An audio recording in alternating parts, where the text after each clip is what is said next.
Bismillahirrahmanirrahim. Assalamualaikum warahmatullahi wabarakatuh. Baiklah, pada percobaan yang ke-11 yaitu percobaan uji karbohidrat. Di sini kami dari kelompok 2 yang beranggotakan Leni Friska Tamba dengan NIM A1C1190017, Gadis Septia Wulandari, saya sendiri yaitu A1C1190026, dan rekan saya juga Elseria Afrianti Togatorop dengan NIM A1C1190071. Baiklah, pada percobaan ini yaitu uji karbohidrat. Penjelasan pertama akan dijelaskan oleh rekan saya Leni Friska Tamba. Kepada Leni saya persilahkan. Baiklah, di sini kami akan, di mana pada judul kali ini yaitu uji karbohidrat dengan tujuan yang pertama untuk mengidentifikasi adanya karbohidrat dalam sampel laktosa, sukrosa, sorbitol, dan kanji. Dan yang kedua untuk mengetahui adanya reaksi-reaksi yang terjadi pada identifikasi karbohidrat. Adapun landasan teorinya yaitu karbohidrat adalah suatu zat gizi yang diperlukan manusia berfungsi untuk menghasilkan energi bagi tubuh manusia. Karbohidrat sebagai zat gizi adalah nama kelompok zat organik mempunyai struktur molekul yang berbeda, namun mempunyai persamaan dari sudut kimia dan fungsinya. Karbohidrat yang penting dalam ilmu gizi dibedakan menjadi dua golongan, yaitu karbohidrat sederhana dan karbohidrat kompleks. Karbohidrat sederhana terdiri dari monosakarida yang merupakan molekul dasar dari karbohidrat. Disakarida yang terbentuk dari dua monosa yang saling terikat, dan oligosakarida yaitu gula rantai pendek yang dibentuk oleh galaktosa, glukosa, dan fruktosa. Karbohidrat kompleks terdiri atas polisakarida yang terdiri lebih dari dua ikatan monosakarida dan serat dinamakan juga polisakarida. Bawahnya saya.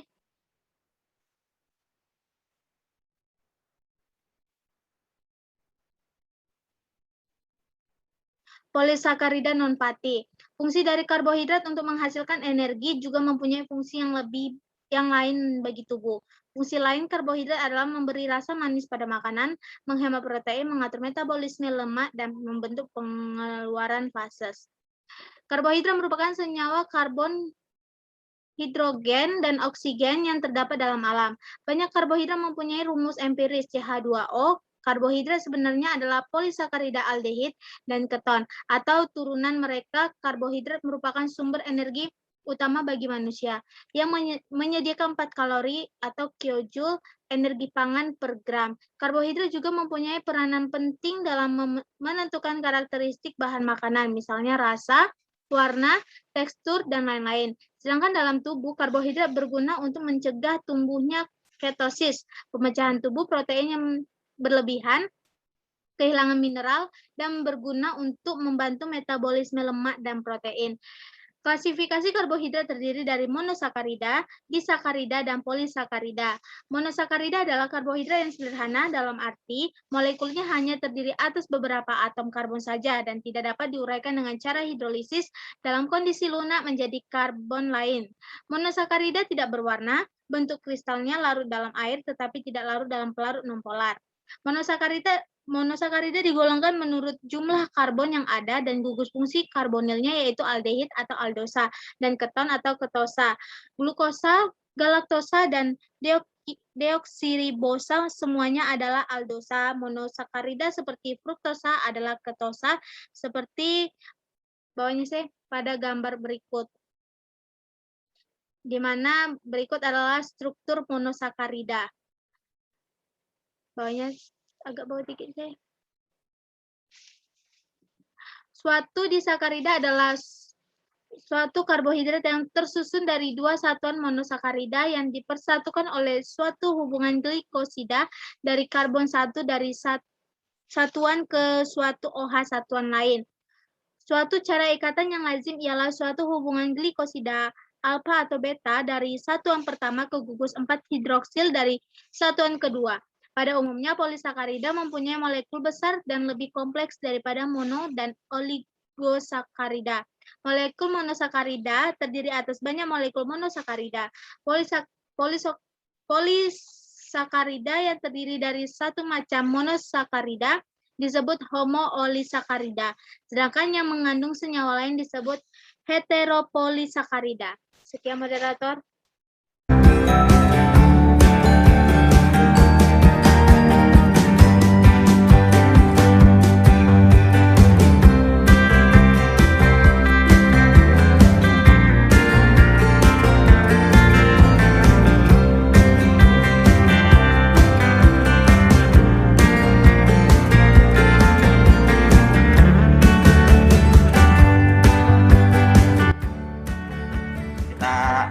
Aduk dulu ya, kita campur ya, biar campur.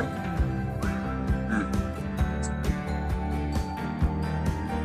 campur ya. Oke, selanjutnya kita tambahkan H2SO4 melalui bibirnya, bibir tabung ya. Suruh bibir tabung sampai nanti kita melihat perubahannya adalah ada cincin ungu yang terbentuk.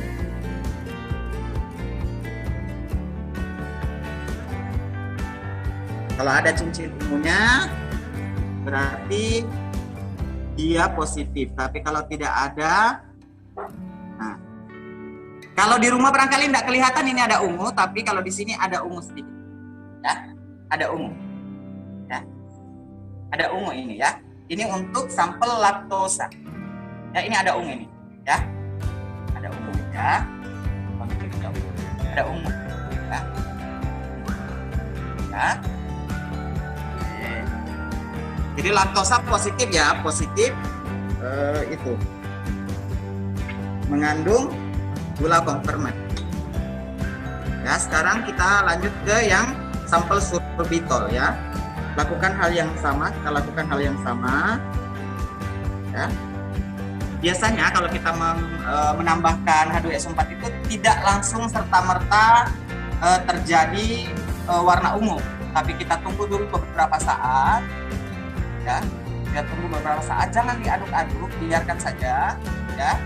Nanti ada warna ungu di lapisan kedua ya. Jadi semakin ungu itu berarti kadar gula konfermennya semakin besar. Kalau semakin kayak begini, ini ada warna ungu, tapi cuman saya barangkali yang bisa lihat karena kecil sekali warna ungunya, itu berarti bahwa gula konfermen yang terkandung di sorbitol itu sangat sedikit, karena sorbitol itu adalah gula sintetik ya. Nah, sekarang kita coba sukrosa ya. Sukrosa.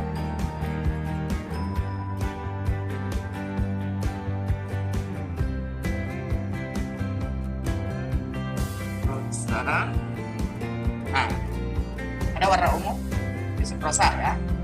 Ada warna ungu di sukrosa ya. Ini semakin lama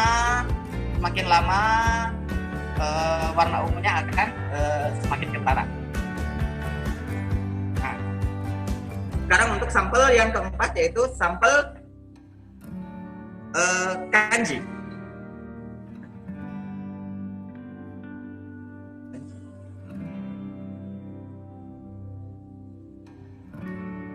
Kita biarkan, kita lihat, tidak ada warna ungu ya, tidak ada ya.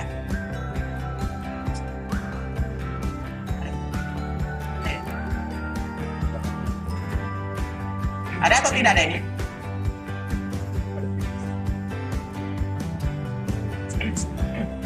Ada ya, ada tapi sedikit sekali ya, sedikit sekali karena kanji itu adalah polimer dari glukosa, jadi pasti ada sedikit gula konfermennya, tapi kadarnya sangat sedikit. Jadi itu untuk uji molis ya. Jadi uji molisnya sudah selesai dan ada beberapa kita punya sampel semua warna ungu. Ini warna ungu ya, yang tadi untuk laktosa warna ungu, ada cincin ungu. Terus sorbitol juga ada cincin ungu tapi kecil. Selanjutnya adalah sukrosa ini ya, kentara sekali ungunya, dan yang selanjutnya adalah kanji. Ini ada kanji ya. Itu.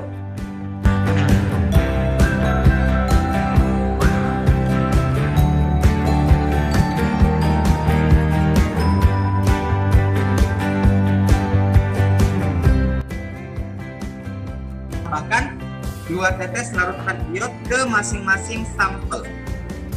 Ya. Masing-masing sampel. 2 tetes ya.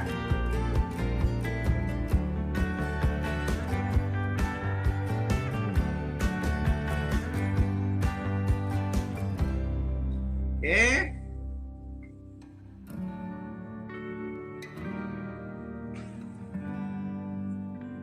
So, kita lihat ya perubahan yang terjadi. Ya, perubahan yang terjadi. Ya, di penuntun itu mengatakan bahwa kalau dia berwarna biru, ini warna biru bukan warna hitam ya. Hanya karena dia terlalu pekat, jadi dia kelihatan seperti warna hitam. Ini warna biru untuk kanji. Berarti kanji mengandung, kalau warna biru dia berarti mengandung pati. Iya, karena memang kanji itu adalah pati, ya, amilum, ya. Nah, kalau ini sukrosa, dia gula sederhana, jadi dia tidak akan memberikan efek perubahan warna karena dia adalah gula sederhana. Biasanya yang memberikan efek perubahan warna pada uji iodin itu adalah gula kompleks. Ya. Ini juga sorbitol juga adalah gula sederhana, jadi dia tidak memberikan efek perubahan warna. Terus yang keempat adalah untuk laktosa. Laktosa itu kan apa? Jadi sukrosa, sorbitol, dan laktosa itu golongan karbohidrat di sakarida.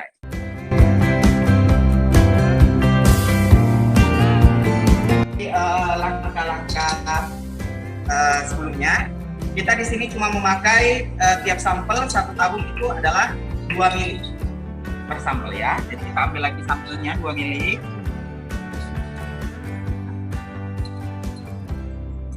2 mili.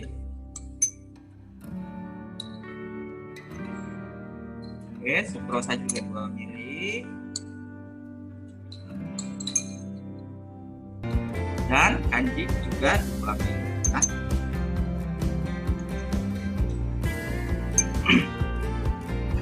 Selanjutnya dikatakan bahwa ditambahkan 2 ml reagent barfood. Ya, mana reagent barfood? Nah, ini reagent barfood. Kita tambahkan reagent barfood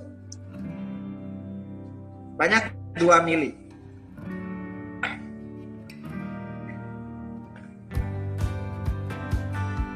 Reagent barfood 2 ml ya.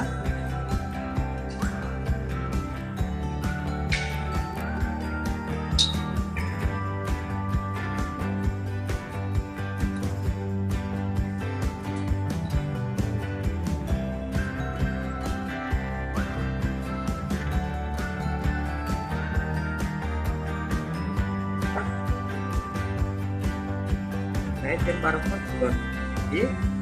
Kemudian instruksi selanjutnya adalah kita panaskan selama 3 menit. Ya. Kita panaskan selama 3 menit. Saya sudah siapkan air panas dari tadi ya.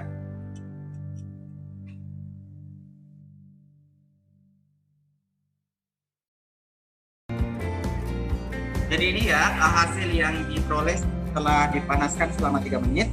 Jadi untuk sampel, sebenarnya kita harus diamkan dulu sebentar ya. Jadi kita diamkan dulu sebentar, nanti sebentar hasilnya kita dingin.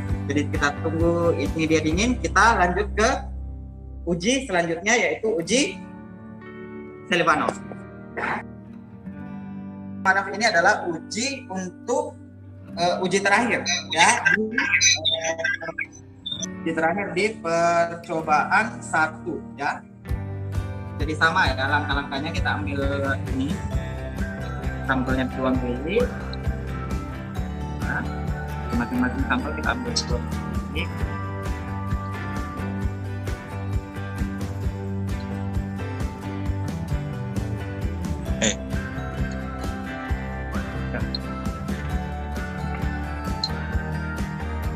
Pas. Tidak. Dia yang Nah, bahkan Selivanov banyak 3 mili ya.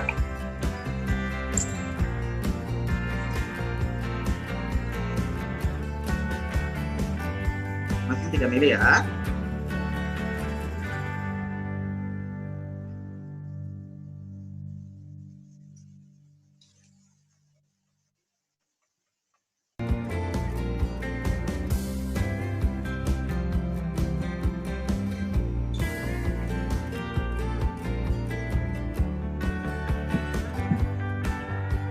Nah, setelah kita tambahkan reagen Selivanov sebanyak 3 mili, kita panaskan selama 1 menit. Ya, kita panaskan selama 1 menit.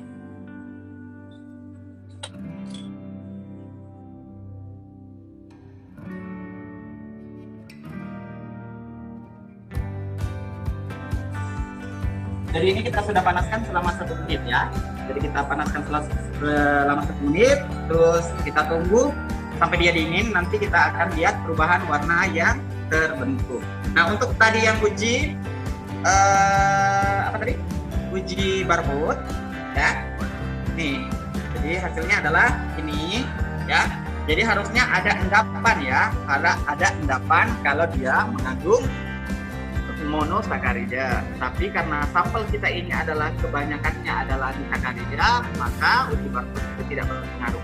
Kalau ini terlalu biru karena dia adalah polisakarida ya. Jadi ada satu yang ada endapan warna merahnya yaitu sukrosa ya. Jadi positif. Ya, jadi kita tunggu dulu. Kita sudah hasil dari uji Selivanov ya. Ini ada warna merah. Ada warna merah tapi sedikit di atasnya ya. Sedikit di atasnya warna merah, sedikit di atasnya ya. Berarti itu kecilnya sedikit ya atau kecil. Nah, ini yang agak merah ini untuk sorbitol ya. Jadi sorbitol dia berwarna merah. Ya. Sama ini juga untuk sukrosa. Sukrosa juga warna merah tapi tidak terlalu kentara warna merah ya. Kalau ini kanji tidak berubah sama sekali karena kenapa? Dia adalah polisakarida. Jadi baiklah, selanjutnya data pengamatan dari hasil analisis video kami akan dijelaskan oleh saya sendiri. Pada prosedur ini yang pertama ada uji molis. Yang pertama masukkan sampel yaitu laktosa, sorbitol, sukrosa, dan kanji ke dalam tabung reaksi sebanyak 2 mili tiap sampelnya. Di sini ada fungsi alat dan bahannya. Tabung reaksi berfungsi sebagai tempat sampel, laktosa, sorbitol, sukrosa, dan kanji berfungsi sebagai sampel. Tujuannya untuk memindahkan sampel ke dalam tabung reaksi, hasilnya sampel masuk ke dalam tabung reaksi. Prosedur yang kedua, ditambahkan Elseria agak ke bawah. Ditambahkan H2SO4 melalui bibir tabung hingga muncul cincin ungu. Di sini ada pun H2SO4 berfungsi sebagai reagen, pipet tetes berfungsi sebagai memindahkan zat. Di sini untuk tujuannya untuk menganalisis kualitatif karbohidrat pada sampel, dan di sini hasilnya dihasilkan cincin ungu pada sampel laktosa. Lalu setelah beberapa saat terdapat cincin ungu tapi kecil pada sampel sorbitol agak ke bawah. Lalu dihasilkan cincin ungu pada sampel sukrosa, dihasilkan warna ungu pada sampel kanji, di mana cincin ungu yang dihasilkan pada semua sampel menandakan sampel tersebut mengandung karbohidrat. Agak ke atas Alisteria. Di mana di sini pada prosedur ini terdapat kelebihan penambahan H2SO4 melalui bibir tabung karena senyawa ini berbahaya jadi harus hati-hati dalam menambahkannya. Ke bawah Alisteria. Dan ada pun kekurangannya yaitu tidak menggunakan sarung tangan dan masker di mana pada uji ini menggunakan sampel reagen H2SO4 yang cukup berbahaya. Sehingga seharusnya perhatikan menggunakan sarung tangan dan masker walaupun tidak menggunakan bahan berbahaya. Praktikan pun juga seharusnya menggunakan sarung tangan dan masker saat melakukan percobaan di laboratorium. Agak ke bawah ya. Sampel-sampel yaitu laktosa, sorbitol, sukrosa, dan kanji mengandung cincin ungu di mana semakin pekatnya cincin ungu yang dihasilkan maka terdapat banyak karbohidrat dalam sampel. Di mana hasil cincin ungu yang terlihat sangat jelas dan pekat pada sampel laktosa dan sukrosa. Nah, di mana reaksi Molich dalam percobaan ini merupakan katalisator yang mempercepat reaksi sehingga saat dialirkan asam pekat menghasilkan fulvural dengan anaftol yang kemudian membentuk cincin ungu yang membatasi antara larutan dengan asam pekat. Hal ini membuktikan adanya karbohidrat dalam larutan tersebut yaitu pada sampel laktosa, sorbitol, sukrosa, dan kanji. Selanjutnya itu ada uji iodin. Prosedur pertama, masukkan sampel yaitu laktosa, sorbitol, sukrosa, dan kanji ke dalam tabung reaksi sebanyak 2 ml tiap sampelnya. Dan di sini ada tabung reaksi berfungsi sebagai tempat sampel, ada laktosa, sorbitol, sukrosa, dan kanji berfungsi sebagai sampel. Dan tujuan daripada prosedur yang pertama untuk memindahkan sampel ke dalam tabung reaksi, hasilnya sampel masuk ke dalam tabung reaksi. Prosedur yang kedua, ditambahkan 2 tetes iodin pada masing-masing sampel. Iodin ini berfungsi sebagai regen, pipet tetes berfungsi memindahkan zat. Tujuannya untuk menganalisis kualitatif karbohidrat pada sampel yaitu pati. Hasilnya itu dihasilkan warna biru pekat pada sampel kanji. Nah, laktosa, sorbitol, dan sukrosa tidak menghasilkan perubahan warna biru, di mana warna biru yang dihasilkan pada sampel pada gula kompleks menandakan sampel mengandung pati. Di sini laktosa, sorbitol, dan sukrosa adalah golongan karbohidrat disakarida yang merupakan golongan gula sederhana, jadi tidak memberikan efek perubahan warna. Di mana yang memberikan efek perubahan warna menjadi biru pada uji iodin ialah gula kompleks, yaitu pada sampel kanji. Hal ini disebabkan karena larutan iodium untuk larutan uji monosakrid dan disakarida tidak menghasilkan warna larutan yang spesifik. Oleh karena itu, hasil yang ditunjukkan pada laktosa, sorbitol, dan sukrosa negatif. Karena monosakarida dan disakarida tidak mengandung amilosa dan amilopektin, dan sampel yang menunjukkan hasil positif adalah kanji, dikarenakan kanji mengandung amilum atau pati. Percobaan selanjutnya ada uji Benedict dan Barfoot. Prosedur pertamanya masukkan sampel yaitu laktosa, sorbitol, sukrosa, dan kanji ke dalam tabung reaksi sebanyak 2 ml tiap sampelnya. Di sini ada tabung reaksi berfungsi sebagai tempat sampel, laktosa, sorbitol, sukrosa, dan kanji berfungsi sebagai sampel, dan pipet tetes berfungsi memindahkan zat. Di sini tujuannya untuk memindahkan sampel ke dalam tabung reaksi, hasilnya sampel yang masuk ke dalam tabung reaksi. Proses selanjutnya itu dimasukkan reagen Barfoot sebanyak 2 ml pada setiap sampel.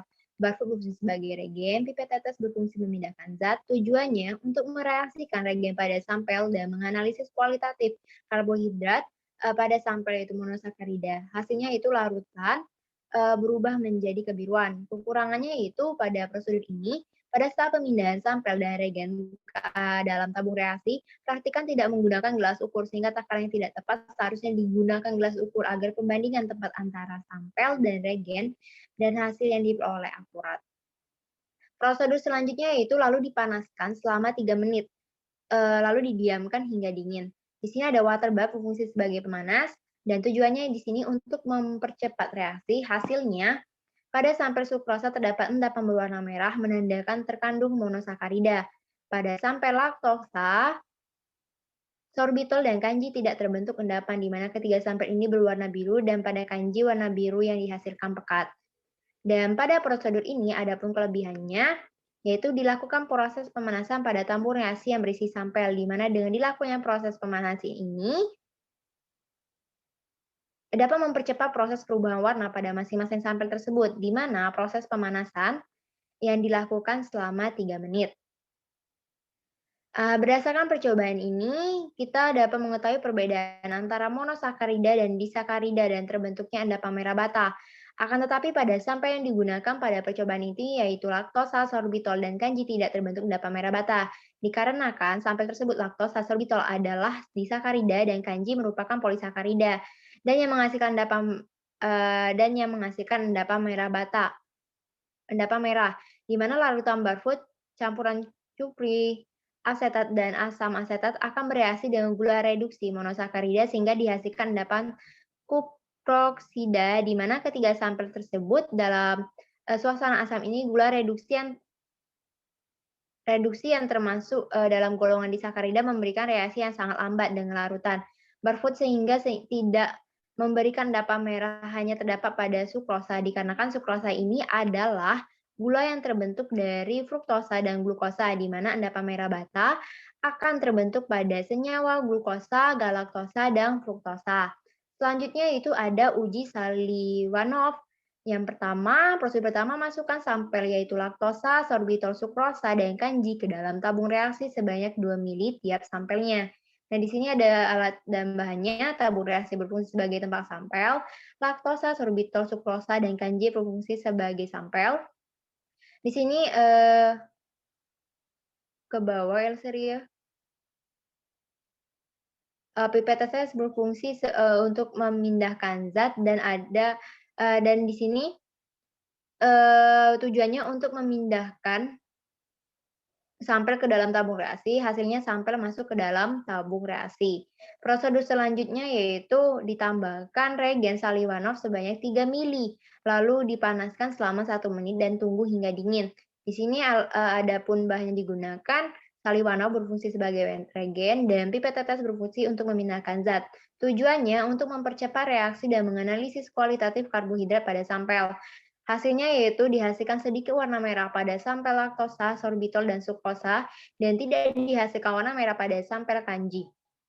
Di sini dihasilkan sedikit warna merah pada sampel laktosa, sorbitol, dan sukrosa yang menandakan adanya karbohidrat yang terkandung dan warna merah yang dihasilkan tidak terlalu tampak atau hanya sedikit. Ini dikarenakan tidak sesuainya perbandingan antara sampel dan reagen, di mana pada saat penambahan sampel dan reagen tidak menggunakan gelas ukur, sehingga hasil yang dihasilkan merahnya tidak terlalu jelas. Dan pada sampel kanji tidak terjadi perubahan dikarenakan merupakan polisakarida. Di mana HCl yang terkandung dalam reaksi Saliwanov ini mendehidrasi fruktosa menghasilkan hidrofurfural sehingga furfural mengalami kondensasi. Setelah penambahan resorcinol membentuk larutan yang berwarna merah yang sesuai dengan hasil pada sampel laktosa, sorbitol, dan sukrosa. Baiklah, itu itulah penjelasan dari saya mengenai data pengamatan dari hasil analisis video kami. Selanjutnya pembahasan akan dijelaskan oleh rekan saya, Elseria. Kepada Elseria, saya persilahkan. Baiklah, di sini saya akan menjelaskan pembahasan dari video telah kami amati. Dan di sini dilakukan pengujian pada karbohidrat yaitu menggunakan 4 pengujian yaitu pada uji Molis, uji iodin, uji Benedict dan Barfoot, dan juga uji Saliwanov. Nah, di sini yang pertama dilakukan adalah pada uji Molis. Nah, tadi sampel yang digunakan adalah berupa laktosa, sorbitol, sukrosa, dan juga kanji. Di mana masing-masing sampel ini dimasukkan ke dalam tabung reaksi sebanyak 2 ml, dan selanjutnya ditambahkan atau dimasukkan H2SO4 melalui bibir atau dinding tabung reaksi sampai terbentuk cincin berwarna ungu.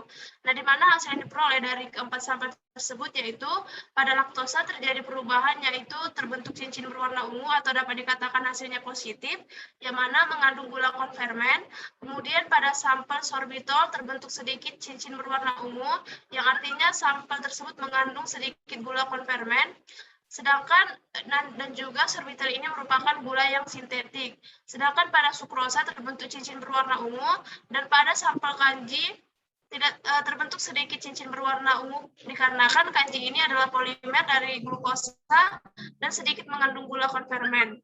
Jadi berdasarkan video tersebut, hasil dari keempat sampel tersebut adalah positif, di mana reaksi Molis ini pada percobaan ini merupakan katalisator yang mempercepat reaksi, sehingga tadi saat dialirkan asam pekat itu menghasilkan fural dengan anaftaol yang kemudian membentuk cincin ungu yang membatasi antara larutan dengan asam pekat. Sehingga hal ini membuktikan adanya karbohidrat dalam larutan tersebut. Nah, berdasarkan video tersebut, kita dapat melihat cincin ungu pada keempat sampel tersebut, yaitu pada layar monitor, teman-teman. Nah, yang kedua adalah pada uji iodin. Nah, pada uji ini ditambahkan 2 tetes larutan iodin ke dalam masing-masing sampel yang ada dalam tabung reaksi tersebut, di mana kita dapat melihat hasil yang diperoleh pada keempat sampel tersebut setelah dimasukkan ke dalamnya larutan iodin, di mana sampel tadi berupa laktosa, sorbitol, dan sukrosa itu tidak memberikan efek perubahan warna dikarenakan merupakan gula yang sederhana. Sedangkan pada sampel kanji itu terbentuk warna biru dikarenakan kanji mengandung pati atau amilum, sehingga hasil yang diperoleh pada uji iodin ini adalah semakin sederhana senyawa karbohidrat, maka semakin tua warna yang dihasilkan setelah dicampurkan larutan iodin. Nah, adapun sampel kanji yang tadi berwarna ungu, kita dapat melihat di layar monitor berdasarkan video yang telah kami amati. Nah, yang ketiga yaitu tadi dilakukan uji Benedict dan juga Barfoot. Nah, yang mana pada uji ini berdasarkan video tersebut adalah dimasukkan 2 mili sampel ke dalam tabung reaksi, kemudian dimasukkan juga 2 mili reagen Barfoot dalam tabung reaksi yang telah berisi sampel, kemudian dipanaskan selama 3 menit. Nah, yang mana pada ketiga sampel yang digunakan pada video percobaan tersebut menghasilkan hasil yang negatif, dikarenakan tidak terbentuk endapan, yang mana ketiga sampel tersebut ialah laktosa, sorbitol, dan juga kanji tidak terdapat endapan, dikarenakan ketiga sampel tersebut tergolong ke dalam disakarida, di mana uji ini akan bereaksi dan akan menghasilkan endapan pada golongan monosakarida, yang mana pada sampel sukrosa ini dihasilkan hasil yang positif karena terdapat endapan berwarna merah. Yang mana kita ketahui bahwasanya disakarida dengan konsentrasi rendah itu tidak memberikan hasil positif. Oleh karena itu, larutan uji disakarida ini tidak membentuk warna merah bata pada percobaan ini. Nah, yang terakhir yaitu dilakukan uji Salivanov. Nah, pada uji ini kita masukkan 2 mili ke dalam tabung reaksi dan kemudian kita tambahkan reagen Salivanov sebanyak 3 mili dan kemudian kita panaskan selama 1 menit dan kita tunggu sampai dingin. Dan adapun hasil yang diperoleh pada keempat sampel tersebut yaitu pada laktosa terbentuk warna merah tetapi sedikit di atasnya, sorbitol itu mengalami perubahan warna yaitu warna merah, sedangkan sukrosa berwarna merah akan tetapi tidak terlalu tampak, dan pada sampel kanji tidak terjadi perubahan karena merupakan polisakarida.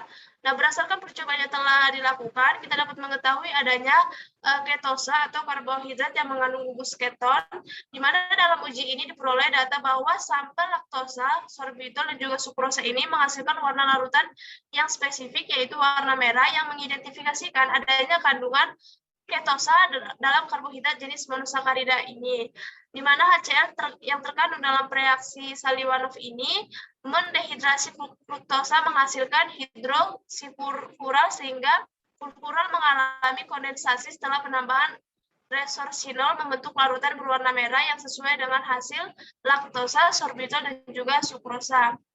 Adapun kita dapat melihat hasil yang diperoleh berdasarkan video pada ketiga sampel yaitu pada uji Salivanov ini yaitu pada layar monitor teman-teman. Nah, sampai disinilah hasil dari pembahasan yang telah kami amati. Selanjutnya dilanjutkan kesimpulan oleh Saudari Leni.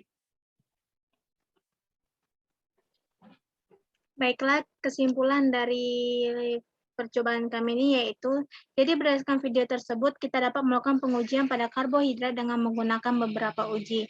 Yang mana yang pertama adalah dengan uji Mole's, di mana karbohidrat dapat dibuktikan secara kualitatif dengan terbentuknya cincin berwarna ungu pada laktosa, sorbitol, sukrosa, dan kanji melalui uji Mole's.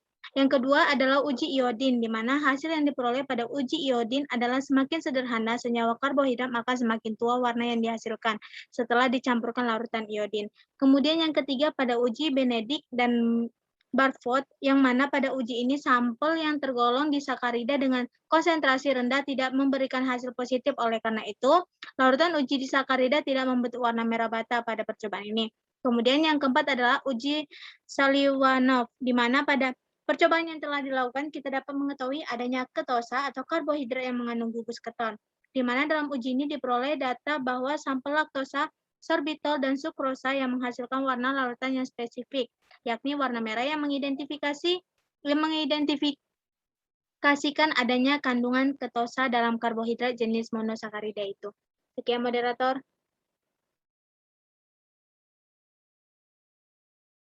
Baiklah, itu adalah penjelasan kami terkait video penjelasan kami, yaitu percobaan ini uji karbohidrat.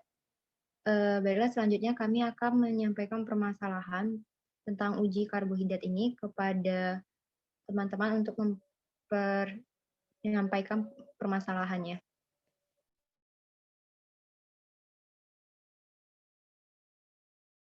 Izin moderator.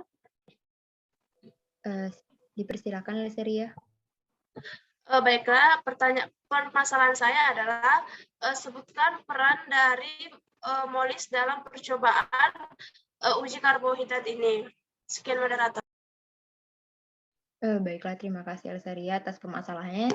Di sini saya ingin menjawab permasalahan tersebut, di mana reaksi Molis dalam percobaan ini merupakan katalisator yang mempercepat reaksi, sehingga saat dialirkan asam pekat ini menghasilkan fulfural dengan anaftol yang kemudian membentuk cincin berwarna ungu yang membatasi antara larutan dengan asam pekat. Baiklah, itu saja jawaban dari saya. Bagaimana Elseria?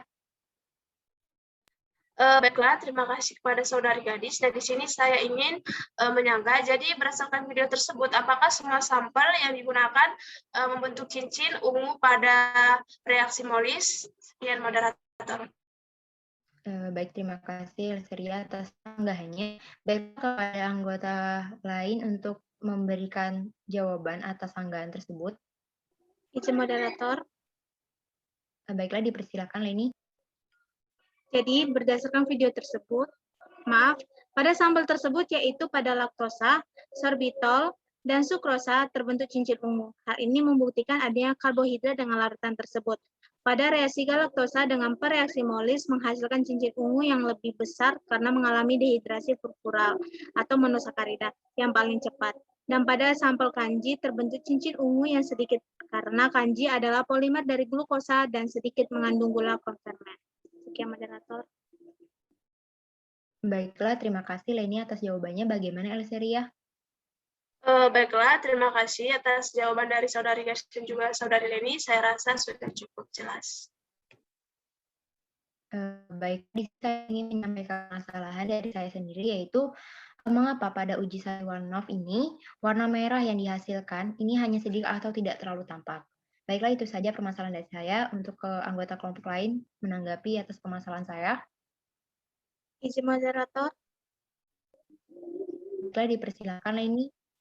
Baiklah, saya akan menjawab permasalahan dari gadis. Hal ini dikarenakan tergantung dari banyaknya kandungan karbohidrat yang ada pada sampel ini, di mana selain itu juga pada video tersebut takarannya kurang pas, di mana praktikan tidak menggunakan gelas ukur, di mana hasil yang dihasilkan kurang akurat. Sekian moderator. Baiklah, terima kasih Leni atas jawabannya, tapi di sini saya ingin menyanggah, lalu bagaimana agar warna yang merah dihasilkan ini terlihat dengan jelas? Baiklah, kepada anggota kelompok 2 untuk menanggapi sanggahan dari saya. Baiklah, di sini saya akan menjawab sanggahan dari saudari gadis. Dan di sini agar terlihat dengan jelasnya warna merah tersebut, maka dapat kita gunakan dengan gelas ukur sehingga takarannya tadi dapat lebih tepat, di mana bisa saja warna yang dihasilkan tidak terlalu jelas karena kurangnya reagen yang digunakan pada uji tersebut. Lalu selain itu kandungan karbohidrat ini juga mempengaruhi hasil dari perubahan warna tersebut, di mana bisa juga kandungannya itu tidak terlalu banyak sehingga hasilnya pun tidak berwarna merah yang jelas. Sekian moderator. Baiklah, terima kasih Leni dan Elseria atas jawabannya. Baiklah, kepada anggota kelompok kedua lainnya untuk menyampaikan permasalahannya, saya persilakan. Izin moderator. Baiklah, dipersilakan Leni. Baik, di sini saya akan menyampaikan permasalahan saya, yaitu pada uji Molis terbentuk berwarna ungu. Apa yang menyebabkan terbentuknya warna ungu tersebut? Sekian moderator. Baiklah, terima kasih Leni atas permasalahan yang disampaikan. Baiklah, kepada anggota kelompok 2 untuk menanggapi permasalahan dari Leni. Baiklah, terima kasih buat moderator. Di sini saya akan menjawab permasalahan dari saudari Leni. Nah, jadi warna ungu yang terbentuk pada sampel tersebut disebabkan oleh reaksi dehidrasi karbohidrat oleh asam sulfat atau H2SO4, di mana H2SO4 pekat ini berfungsi untuk menghidrolisis ikatan pada sakarida untuk menghasilkan fulfural. Fulfural ini kemudian bereaksi dengan reagen Molis dan alpha naptol ini membentuk cincin yang berwarna ungu. Sekian moderator. Baiklah, bagaimana Leni atas jawaban dari Elseria? Baiklah, terima kasih pada Elzeria. Tapi di sini saya ingin sedikit menyangga. Nah, tadi kan di sini pada uji molis itu ditambahkan dengan menggunakan asam sulfat H2SO4 sehingga terbentuk warna ungu. Nah, apa tujuan dari penambahan H2SO4 pada uji molis ini? Sekian moderator. Baiklah, terima kasih Leni. Di sini saya ingin menjawab atas sanggahnya. Jadi penambahan asam sulfat H2SO4 pada uji molis ini bertujuan untuk kondensi agen dan membentuk senyawa multifulfural. Kemudian saat dilihat pada hasil semua sampel bereaksi positif, di mana ditandai dengan terbentuknya cincin berwarna ungu. Baiklah, itulah jawaban dari saya. Bagaimana Leni atas jawabannya? Baik, terima kasih kepada LC dan Gadis. Jawabannya sudah cukup jelas.